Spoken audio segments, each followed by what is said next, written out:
job of is recognizing it's an important year for America, celebrating 250 years, and he fit in so many opportunities to honor wonderful human achievement, whether it's in athletics all the way from the Olympic hockey team or military achievement, and there were so many emotional moments. And then he adds those moments of levity in a way that I think only President Donald Trump can do. So it was, I think, very meaningful, entertaining, and he stayed on track better than he usually does. Yes, I would agree.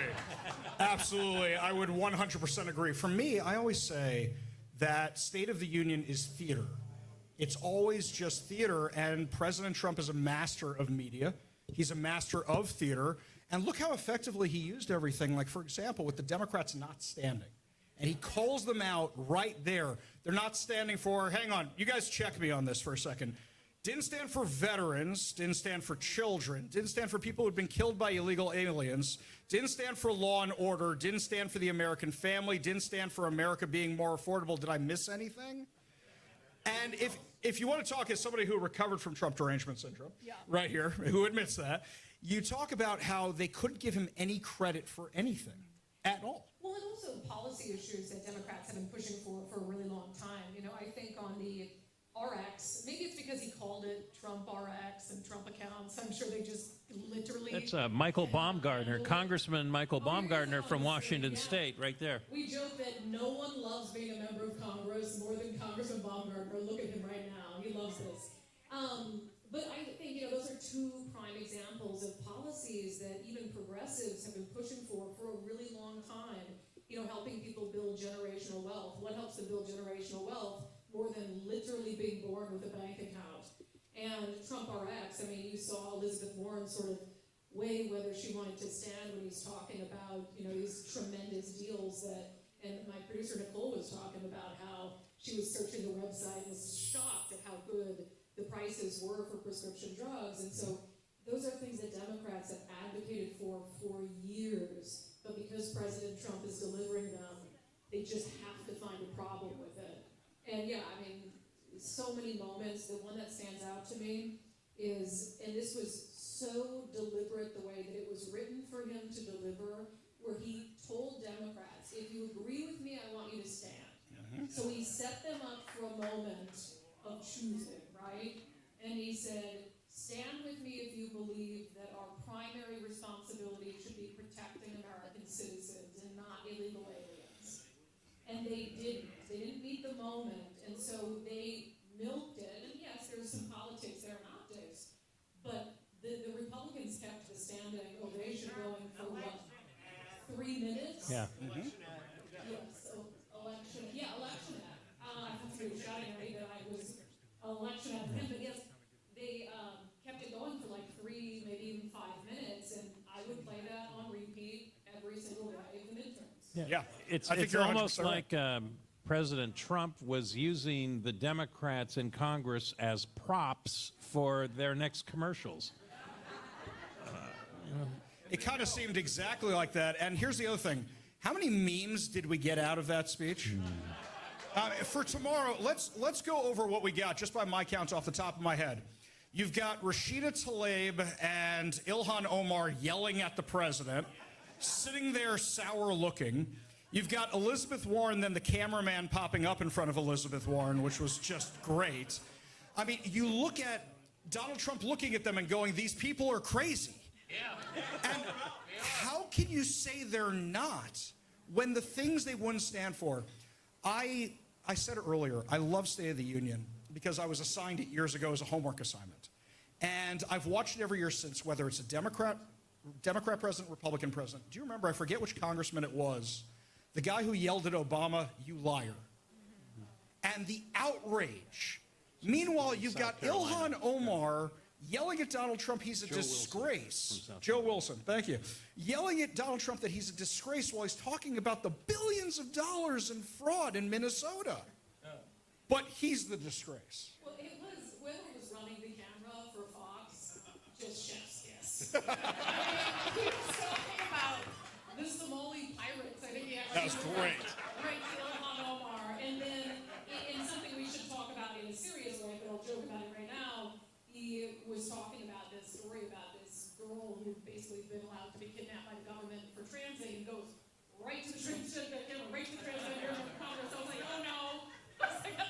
That was great. But yeah, I mean, there were definitely some moments, but one that stands out to me, one of the things the State of the Union does, and it used to be, and I'm not super old or anything, but at least I can remember back when people would, usually agree that, hey, we show some respect for Americans who are here being honored.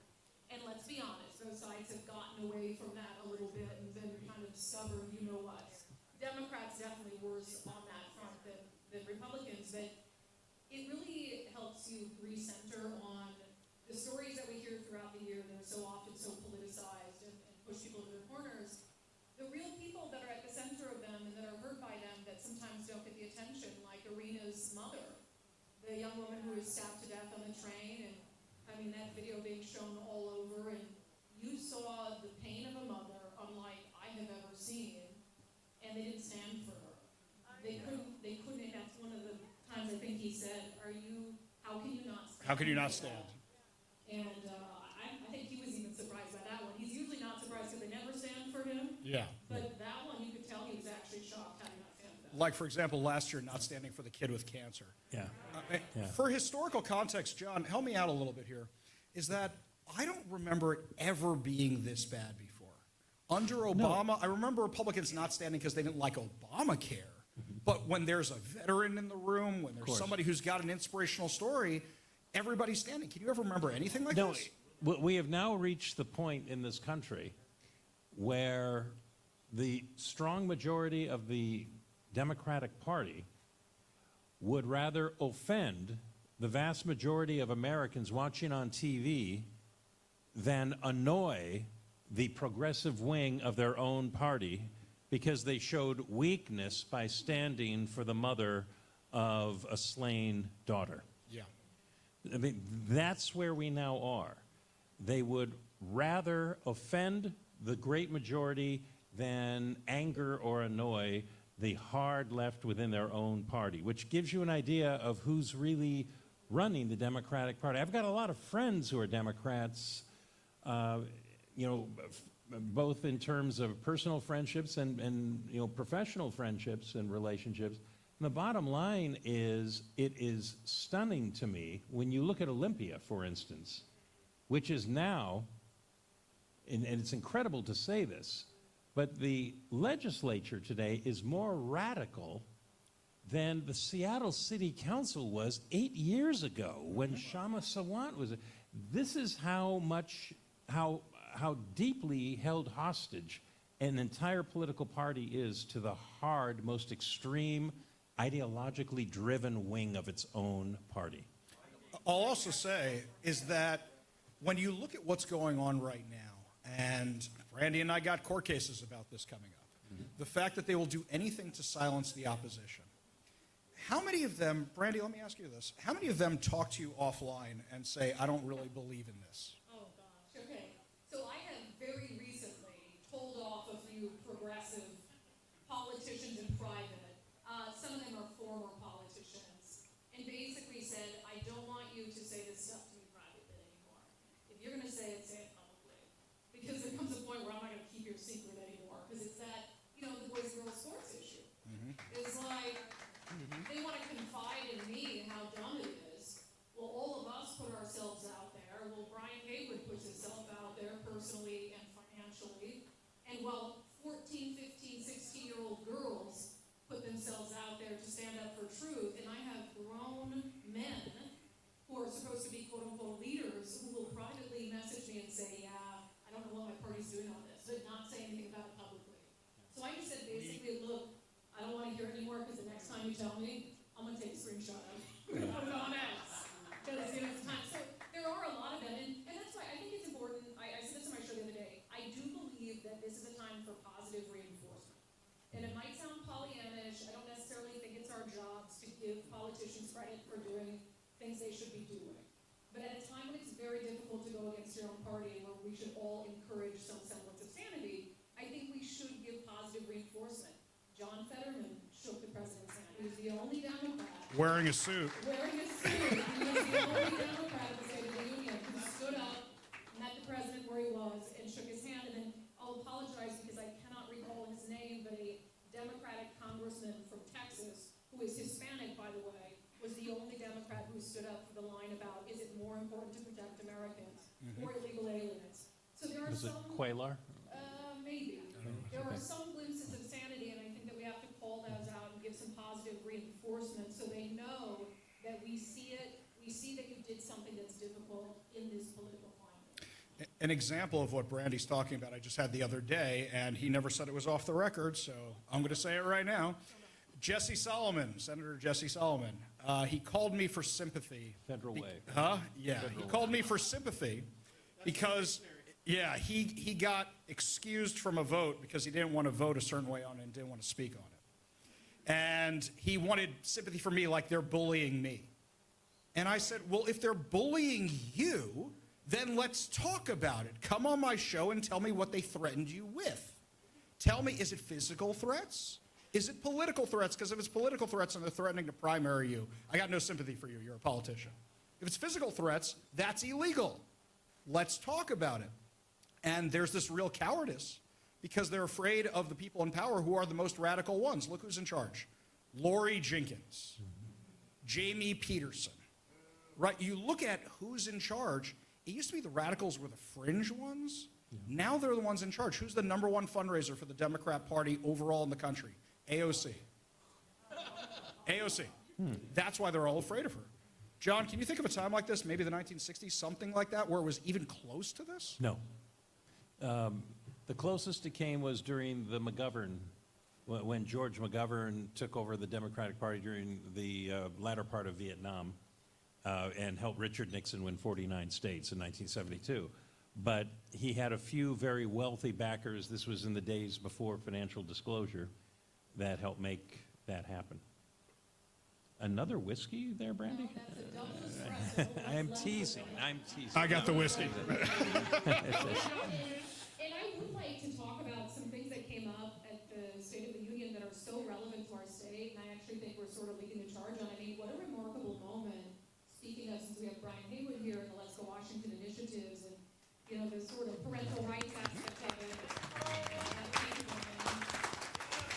which doesn't get enough attention, but I won't put anybody's information, but Brian spends a lot of time talking to families like the one that President Trump highlighted today. And these are conversations that are sometimes not made public, but he wants to hear from families that are going to be impacted by the initiatives. And for President Trump to highlight the story of a teenage girl who was essentially kidnapped, what is the phrase? Gender trafficking. I mean, basically kidnapped by the state for the purpose of transitioning genders. For him to highlight something like that at the State of the Union at a time when we have stories like that here, and the United States Supreme Court is actually about to take up a case that challenges Senate Bill 5599, which is Washington's government-sanctioned kidnapping of kids. So we're starting to see attention toward these issues that wouldn't even be talked about a year and a half, 2 years ago. It's like, oh, we can't talk about it. It's like when the president talked about it at the State of the Union. Right. Well, you asked, what has changed? And what has changed is when the Democrats would take a radical position on a social issue, they would think it's a freebie because all I have to worry about are the people on the far left, and the people on the right, they ignore the social issues. So it's okay for me to be out on the extreme. Well, Donald Trump changed all that. Donald Trump began to say, why are you running away from social issues? You should be running on social issues. You should be running on a safe and secure border. You should be running on criminals being accountable for crime. You should be running on letting girls' sports be for girls only. What a radical thought. And because he did, that's why they hate him, because he actually has now shown that there is a political price to pay for being too far on the liberal fringes on these issues. Remember, what was that great line when they ran the ad against Kamala Harris supporting, She's again, for they, on them. tape, She's for they, them. He's for you. Supporting taxpayer-financed gender transfer surgeries in prison. Yeah. And the ad ends, her pronouns are they, them, Donald Trump's is you. Right. She's for they, them. She's for they, them. She's for they, them, Donald Trump's for you. Without any rehearsal right now, I just want to ask Brandy a question, and Nicole can back this up. No, it's you guys break a lot of stories on your show. I break some stories on my show. You break more in this area. I know that when people call my show or they email me, a lot of times they have a great story, but they don't want to go public with it. Yeah. Or they have some story or they're worried about it hurting them at work or hurting the kid more. I know that for me, I probably publish maybe 10% of the stories and tips that I get. It's somewhere in that category for you. Yeah, I mean, there's a lot of things that come in, and I always hate to tell someone an issue that's so important to you maybe isn't right for the show. That's always hard, because people email us about issues they're dealing with all the time, and you'd love to help everyone, but some things just aren't in the realm of anything we can assist with, or they're just too niche for our audience, right? So a lot of the reasons, a lot of times, it's not because they're scared or anything like that, it's just because it's not right for the show. Gotcha. It's just not something that we break. And then other times there are. I mean, I had a group of girls, maybe 10, 12 girls. I went down 2 weeks ago. I met with them in private on the boys and girls sports issue. And they were this close to being willing to speak up about protecting their spaces. And they just got spooked. Yeah. I'll say, like the stories we do, you're hearing the big ones that you hear. They're a fraction of what's out there. A fraction of it. We're going to take a quick break because the show is live on KVI right now. We're going to take a quick commercial break to, pay for the scotch and stuff. And when we come back, more of your questions. And also, I'll encourage anybody in the room, if you have any questions for me, Brandy, or John, just put up your hand. More than happy to answer them in the room. You're listening to a recap of the State of the Union from Daniel's Broiler here on Talk Radio 570 KVI.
Welcome back to the Ari Hoffman Show After Party, streaming from State of the Union, our State of the Union event here in Bellevue, Washington at Daniel's Broiler. Hey guys, the bar's open, by the way. You guys can go grab something. Bar's open. Yeah. Thank you to our friend over there who got me an old-fashioned. Do appreciate that. Sorry, FCC. Okay, so getting back to things here, President Trump, it wasn't just things he's accomplished. it was also things that are upcoming. Brandy, you noticed a couple of them, didn't you?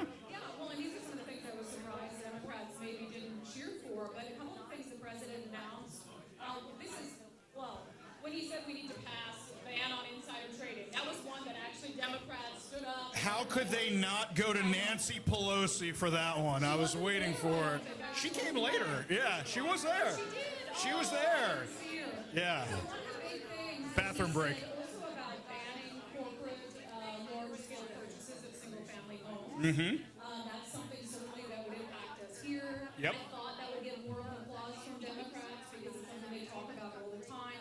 He also announced Delilah's Law. Yep. It's a young girl there who was very seriously injured by an illegal alien truck driver. So that will prevent every state in the nation from giving an illegal alien a commercial driver's license. I think that's significant. And then this one, huge, I didn't even know he was working on this, for workers, and I'll have to hear more details about who will qualify, but for workers whose employers don't give them a 401k match, Yeah. the federal government will essentially extend to them the match that federal employees get. That was huge. So, which is huge and can set people up for a positive retirement. I'm curious how he's going to pay for that, where the money's going to come from. I need some details. But I thought that was significant and something I would have thought that Democrats loved. I'll tell you this, John, Brandy, I don't know if you guys were thinking the same thing I was. Every time he talked about somebody who was killed by an illegal alien, I kept thinking about Trooper Christopher Gadd. Yeah. The one we know here in Washington. And that was something where it wasn't just one time. How many cases have there been since then? The lady at ICE and I are now very good friends because anytime there's a truck accident of any kind, I'm talking to her, wasn't illegal, was something, and 9 times out of 10 it is. I don't think people understand how risky this is. Show of hands in the room. How many of you, when you are near a semi-truck, now drive farther away from it? Okay, these are clearly Ari Hoffman Show listeners, given how often we talk about this. But this is a huge deal. Imagine if they were pilots. And I know that we have a lot of truckers who listen to our show. In fact, some were here tonight who are talking about it's giving them a bad name. And it's making people drive recklessly around them because of the training they need to do. When I heard that and I saw Secretary Duffy, actually, I think he's coming up on the show next week. We're going to be having him on the show. It broke my heart for the lives that we didn't need to lose, for the people that should still be alive. And what is this for? So Democrats can have more people voting for them? Because that's really all it is. John, your perspective on something like this. You know, I think that Donald Trump is clearing the decks and allowing people to realize that there are fundamental, not incremental, but fundamental differences between the parties. And it's not just about personalities. It's about values and it's about ethics. And it's about where we are going. And this is why, I mean, it's fascinating to me that Donald Trump's agenda is politically popular. Sometimes he is less popular sometimes for his personality, but the Democrats' agenda, their values, remains very unpopular. Yep. And so they're finding themselves in a real pickle. I mean, look who they have to choose from in 2028. Yikes. Pete Buttigieg? Okay, you know, fine. Like I said, you may have missed it, my historic announcement earlier this evening. I endorsed Kamala Harris for the Democratic nomination for president in 2028. I'll say this, is that, Brandy, I'm going to steal something from your show. You're talking about a comeback of common sense on your show every single day. And I don't think we have a Democrat and Republican Party anymore. I think tonight, as if we had any doubts beforehand, it's basically the normies against everybody else. And that's really what it is, because whether you like Donald Trump or whether you hate Donald Trump, I know my Democrat friends, and I'm Jewish, I got a lot of them, but I know my Democrat friends, there's the ones I can talk to, and there's the ones that won't talk to me anymore. And there's a huge difference between the two. It's you can't do any right because of how you are, and that's seriously something wrong. That's true TDS, where you have something like that. And you look around the common sense, here in Washington, it kind of feels like we're winning. And I know you say that, you go, Ari, you're insane. There's an income tax about to pass and all this other stuff.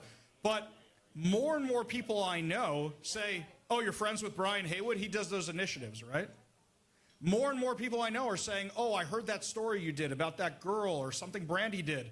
I love when I get emails about a story Brandy did or somebody else did, because then more people are paying attention, because they always come from somebody I didn't think was politically engaged.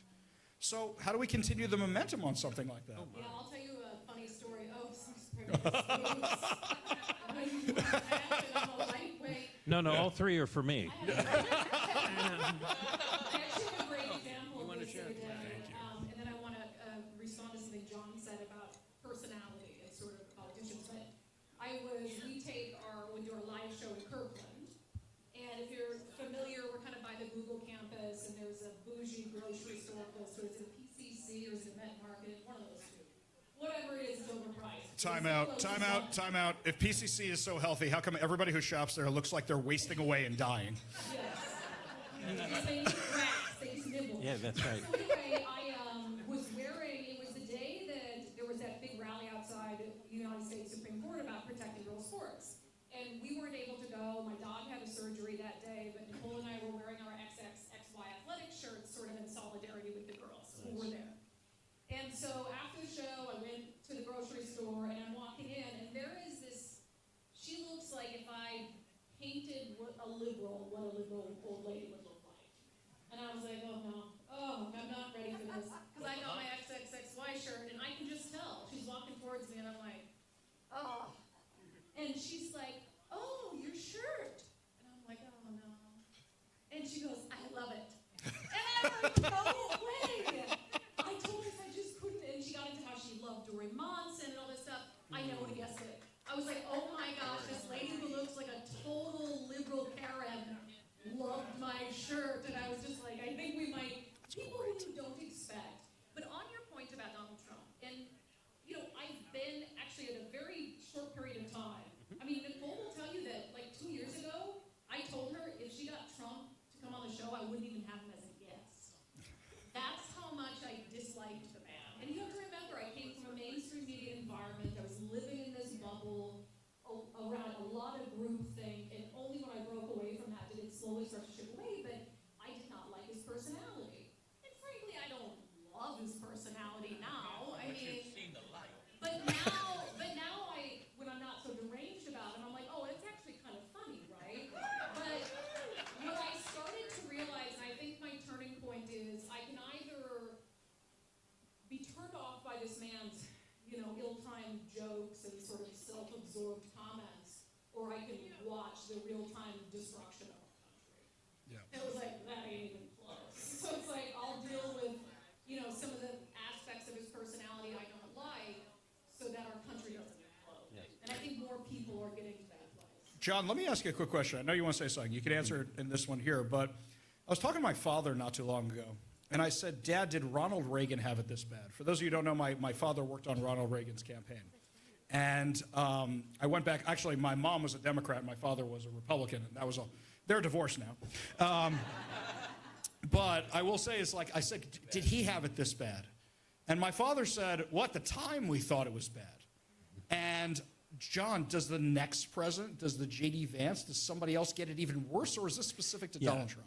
During the Reagan era, the media, and when I say media, I'm talking NBC, CBS, ABC, PBS, Time, Newsweek, New York Times, Washington Post, and that's pretty much about it, because there was no internet. There was no social media. There was like National Review, but you had to go to a store that was carrying it and, to buy it.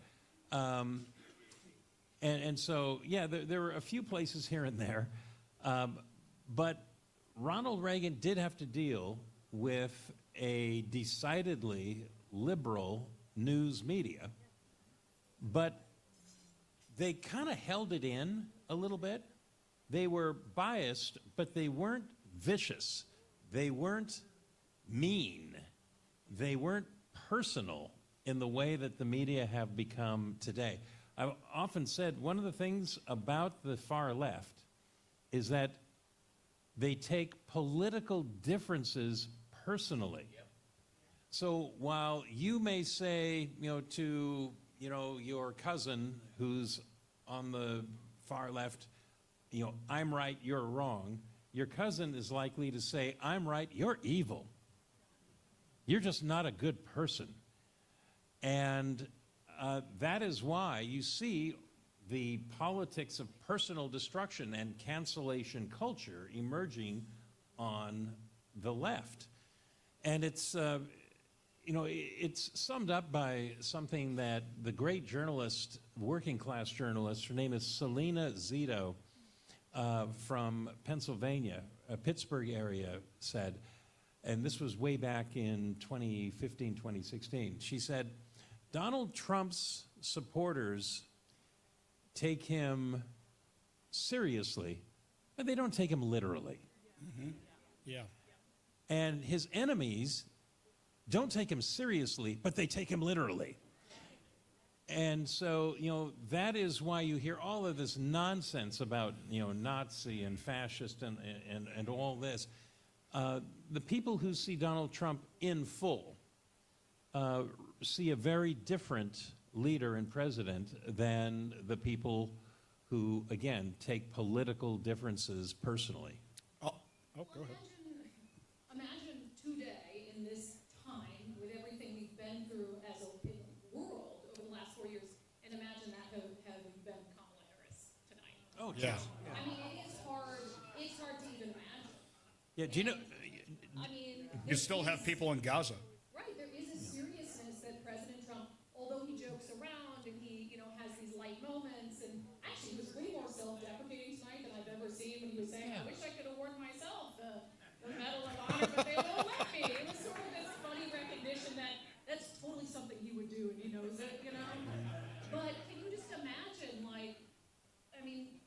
Kamala Harris being up there trying to deal with these challenges of the world? It's a totally unserious thing. Here's something very serious, advice for all of you. When you get up in the morning and you really don't want to, you're really, really tired, you're feeling very achy, you're having trouble getting up, you're having trouble getting on with the start of the day, just say to yourself these words: Tim Walz is not the Vice President of the United States. Hey, time for a shower. I'll say this, just to circle back to something we said earlier about it feels like we're moving the needle a little bit. My mom, who I mentioned before, is now one of the people who runs the New York Republican Party. Wow. So if that gives you something, here's something else, by the way. A story like Brandy's, just to tell you it's not a one-off, and this is happening all the time. My daughter takes pottery in Seward Park. That's South Seattle. They don't like us very much there, okay? And by that I mean Republicans, not Jews. They don't like them either. But I'm in South Seattle, and my wife drives up to pick up my daughter from pottery, and somebody looking exactly as Brandy described, who's the pottery teacher, comes out, and she says, do you know Ari Hoffman? Now, my wife has learned how to deal with this now, where she goes, why? And she goes, and this woman goes, well, I'm just, are you related to him or something? And she goes, yeah, I'm his wife. And she goes, I love him. I voted for him. I love his show. I wish he would have won.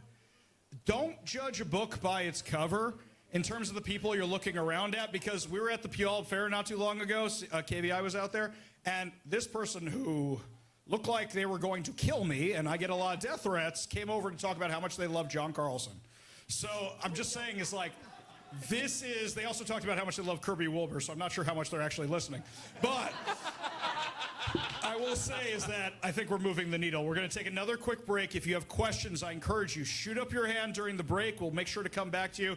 You're listening to the Ari Hoffman Show wrap-up of the State of the Union address on Talk Radio 570 KVI.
tow truck appears on the scene minutes after your auto accident, think twice before handing them your keys. This may be the first step in a common towing scam. If you suspect insurance fraud, call 800-TEL-NICB. A public service message from the National Insurance Crime Bureau. Now, back to the State of the Union on Seattle's Conservative Talk 570 KVI. Welcome back to the Ari Hoffman Show on Talk Radio 570 KVI's after party here at Daniel's Broiler. Here at Daniel's Broiler for Steak of the Union. Anybody who's left, move on up. Move on up. We'd love to talk to you. A lot of people had to go home. It's fine. Come sit. Come stay a while. We'll get you a picture right afterwards. It's perfectly fine. But if anybody has a question, please come forward. Please feel free to ask it. Watching the State of the Union, I would say this for my esteemed panelists. Oh, we got a question? Hang on a second here. Okay, here's the question we just got submitted. How do we, the people, hold our judges accountable for their decisions that are clearly outrageous? We're going to start with that one right there. And I'll just start by saying this, is that how many Supreme Court justices do we have open here in Washington right now? Three. And Three. two have challengers. There are two challengers. Dave Larson's running for one. Yes, and Sean O'Donnell. Sean O'Donnell's running for the other one. Yeah. Let me ask you a question. How many of you know who the mayor of Seattle is? Great. How many of you know who the King County executive is? Okay. I know Kathy does. How many of you can name the judges who are in the King County system? Only the bad ones who make the news. Right, but even then, okay, Brandy, come on, be honest. Anytime you hear, you're like, I know that name, I know. Oh, right, it's that one. Right. Right? Okay. So let's be real about this for a second here, guys. If we want to talk about judges, we have to know who the hell they are in the first place. Yeah. And unfortunately, what sucks up all the oxygen in the room? The guy in the Oval Office. And then after that comes Congress and Senate. And then after that, eventually you might get to who's local. We don't pay enough attention to the judges at all. Well, I think the people in this room, when an election comes around, and even for someone like, I would say this is probably true for all of us, please correct me if I'm wrong. I mean, I'm still having to go through for judges and doing what I do, soaking in politics all day. I still have to go through and look at the judges on my ballot and decide who I'm going to vote for. Yeah. So I think a lot of people in this room probably make informed decisions when it comes time to vote. You might not know leading up to that who the judges are, and it's hard. I mean, I think that's an unreasonable expectation of regular, everyday citizens to know and track judges and decisions and bail rulings. I'm not a stalker, I swear. I mean, that would be, if you meet a person who's doing that, that's a person who has no friends, because they have no life. Matt is volunteering. No. When do you get a choice of judges? They're always in Well, this is the issue. So there is there's a great organization called Full Court Press that's working to try to recruit judicial candidates. And that's huge because nothing like that has ever been done before. And it sort of trains them to get involved, get their name out there. But there's actually some really difficult things about running as a judge. It's hard the reason why you see so many judges run opposed is there are different rules for judges when it comes to campaigning. It's much harder to raise money. And so it becomes very difficult to run against an incumbent judge. So that's why when Governor Jay Inslee was here for 12 years and appointed all these judges, so many of our judges are J's and appointees because they got appointed to the position, then they ran as the incumbent, Yep. and it's hard to challenge them. So unless there's an empty seat, I mean, people just have to be engaged. As to your question about how you hold them accountable, the ballot box is one, but I also think raising holy hell about it. Yeah. You know, we will do a story on a bad judge when we find out about it. Right. But unless somebody emails us, there's been a bad sentence or a bad bail decision, we're not going to know about it. That's an important point, by the way. Somebody just came up to me during the break and said, Ari, I just sent you an email. It's got this information, that information. You guys are our best source of information. And if you get an email from a company or something that just sets off an alarm, rather than going, ugh, I'm so mad, and delete it, forward it to us. The worst thing that happens is we go, thank you so much, not a story, but appreciate it so much, because we get these kind of things all the time, and our best tips really do come from our listeners. And regarding the judges, regarding all the stuff that they do, we've seen the harm that they cause. I'm not going to say which political party it was, Republicans. I'm not going to say which one it was, and I'm not going to say which county it was, but one of them asked to come on the show recently so they can put out the call that they're looking for candidates. Yeah. Do the Yankees put out an open tryout? No. They go out and recruit and find the people they want. John, this is not a new problem, right? Right. It's not a new problem, but it's a worse problem. Today, about between 2/3 and 3/4 of all judicial races are not contested. So we have a democracy where only one side is running. And part of the reason is you just heard Ari elucidate, then another reason is that if you're an attorney and you run for judge and you lose, you are facing in court that judge, you know, the guy who beat you, or the guy who beat you's friends and associates. So it's really hard for a bright young lawyer to run for office.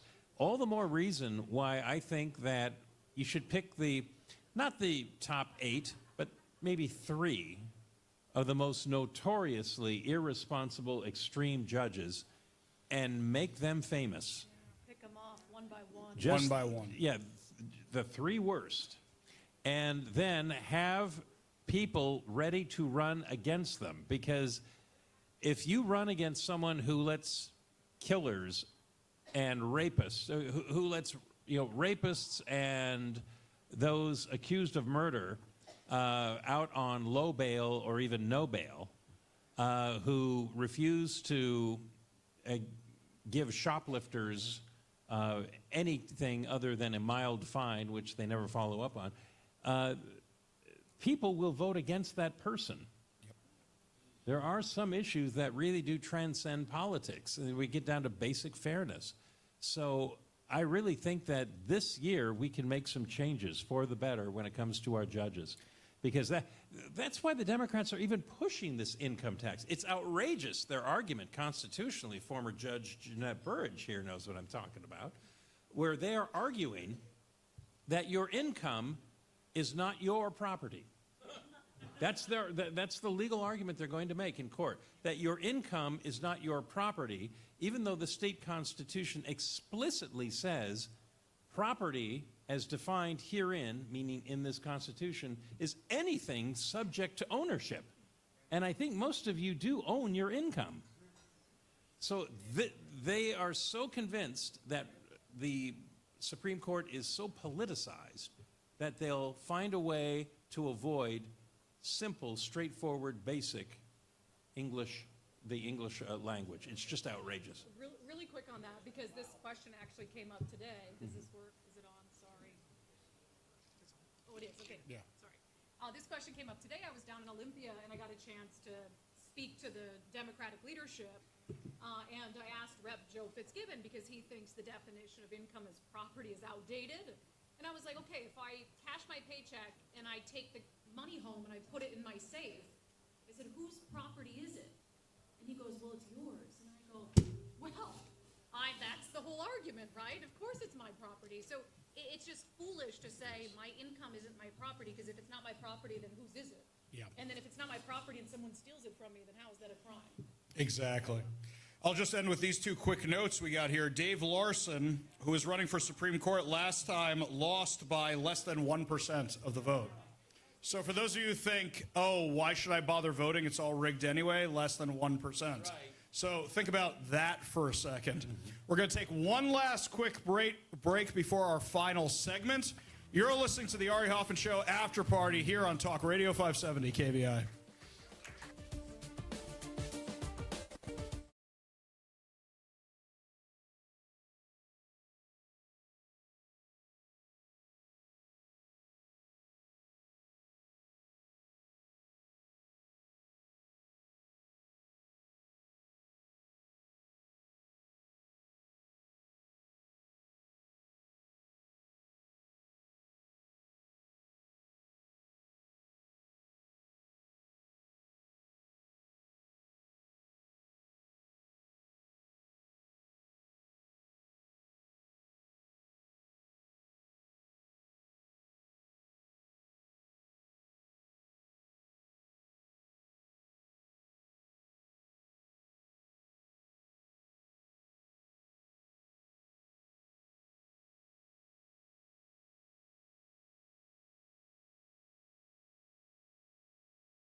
We're in Bellevue. Here's Ari Hoffman. Welcome back to the Ari Hoffman Show After Party here from the State of the Union on Talk Radio 570 KVI. We have a new guest on our panel right now. The founder of Let's Go Washington, Brian Haywood, joins us right now. Brian, I got to ask you probably the most honest question you've ever heard, because I'm your friend and I'm not trying to attack you like the rest of the media. You've spent a ton of money in this state, and you've invested a ton of time in this state. Why the hell do you do this? Because I love the dig from the left, which is he's just doing this so he can make more money. And I think your net value has probably gone down since starting all this. So why do you do this? Yeah, I'd probably have to make about $250 million to recoup the money I've spent on this in saving taxes. I think there's a couple of reasons. One is, I moved here 15 years ago from California. We're living in Carmel, which is a beautiful place. And I came up here. I'd never been to Washington before. And I was just overwhelmed with how beautiful this state is. Every time I fly into the state, when I drive on the east side, on the west side, it is seriously one of the most beautiful places in the world. And so that's the first piece. The second piece is this is where I raised my kids. They graduated from school here. Some of them were indoctrinated, and we're still working on that as a family issue, but we love them. And then the third thing, in a way, I think is, well, actually, there's two things. I really believe in the American dream, right? And I believe it with my soul. I believe the opportunities that free market capitalism gives to people changes lives, and it changes our nation, our state. And so fighting for that is something that I feel deeply about. And then the last piece I would say really is, I'm self-diagnosed as having oppositional defiance disorder. You tell me no, you tell me you can't, you tell me I have to, And I feel like that's the thing that fires me up to fight back, right? So since I got you sitting here and I got Brandy sitting here, for me, I look at the income tax and they know you're going to run an initiative against it. And I'm kind of wondering, are you? We're breaking news. And, Well, we'll talk about it. Are you? Yeah, well, They want you to do it. And I'm kind of wondering if it's more effective to just say, here's what they're spending the money on, and this is what they're taxing you for. Brandy says on her show all the time, you should subscribe right now to Undivided. Should do that. You should do that. It's my best source for the legislature. It should be yours too. She says all the time the example of they're spending money on laser hair removal for trans inmates. I say they're spending money on the trans surgeries for trans inmates, and the Daily Wire this week confirmed it. I'm still mad they got that public disclosure request back before I did. But this is the stuff they're spending the money on. Do you think maybe instead of initiative, it's more effective to upset the electorate rather than that? Yeah, I think we need to do both, really. I think there's an education piece because, they said, oh, the capital gains tax, it's for K through 12. It really wasn't. It was for daycare, and it's really not for daycare. We've heard from, I've dived and gone down into deep rabbit holes and trying to understand all this stuff. The daycare people are not happy, except for the Somalis. But they're not happy. They all live near me. Yeah. But they're not happy with what's happened, and now they're saying, oh, we're going to raid all the capital gains tax money, we're going to put it in the general fund, right? And it's just a blatant lie. The CCA, to me, is another one where they say, oh, this is so important that we take money from your paycheck every week when you're driving. Every single time you fill up, we're going to take money from your paycheck because we got to save the earth. But then they don't measure one single thing that's being done. They don't hold anybody accountable with how the money is being spent.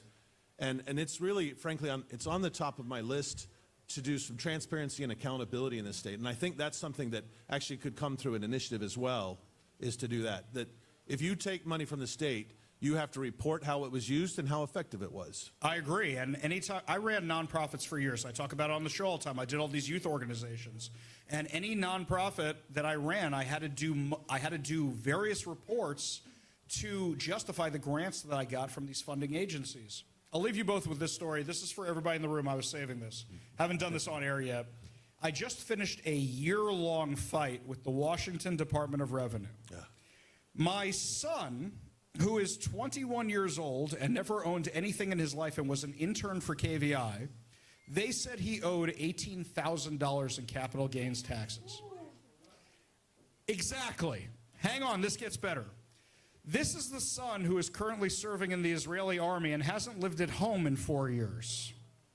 And I have had to prove to Washington State that he didn't owe $18,000 in capital gains taxes. This has been going on for a year. It just ended like a month ago. That's really it. It's insane.